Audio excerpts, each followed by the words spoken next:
민주당이 추진하는 이동관 방송통신위원장 등에 대한 탄핵안과 김건희 여사, 대장동 50억 클럽을 겨냥한 쌍특검법을 놓고 정치권의 공방이 치열합니다. 내년 총선 전 여론의 향배에 적잖은 영향을 줄 수 있는 만큼 특히 처리 시기를 둘러싼 수싸움이 거세지고 있습니다. 조성호 기자입니다. 2주 남은 정기국회 최대 관심사는 본회의가 언제 열릴 수 있겠냐는 겁니다. 지난 23일 본회의는 열리지 못했고 여야가 합의한 다음 일정은 오는 30일과 다음 달 1일 그리고 8일까지 세 차례입니다. 민주당은 이 가운데 오는 30일과 다음 달 1일 이틀 연속 본회의를 열어 이동관 방송통신위원장 등의 탄핵안을 반드시 처리하겠다는 의지가 강합니다.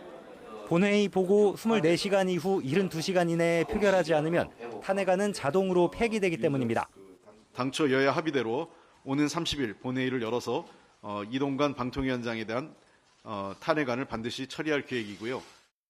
국민의힘은 내년도 예산안을 합의하지 않고는 본회의 개최에 동의할 수 없다고 맞서고 있습니다.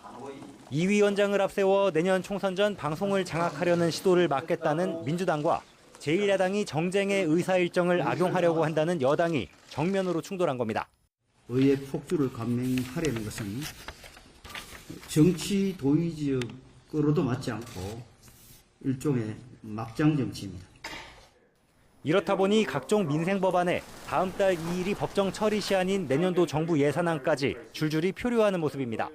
임기 시작 3개월 된 방송통신위원장 탄핵을 위해 더 이상의 억지를 부리지 말고 제발 경제와 민생을 위한 예산 심사에 성실히 임해주기 바랍니다. 이동관 탄핵을 받기 위해서는 예산안 처리도 내팽개칠 것 같은 여당의 뻔뻔함에 할 말이 없습니다. 대장동 50억 클럽과 김건희 여사를 겨냥한 이른바 쌍특검이 언제 처리될지도 관심사입니다. 패스트트랙에 올라 다음 달 22일 이후 본회의에서 언제든 처리할 수 있지만 민주당은 정기국회 안에 늦어도 올해는 넘기지 않겠다는 의지가 확고합니다.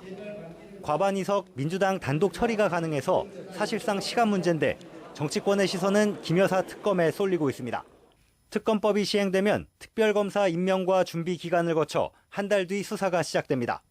활동 기간은 70일, 대통령이 연장을 허가하면 100일 동안 이어집니다. 연내에 특검법이 통과되면 내년 1월엔 수사가 첫 발을 떼고 4월 총선 전후로 결과가 나온다는 점에서 여당으로선 부담될 수밖에 없습니다.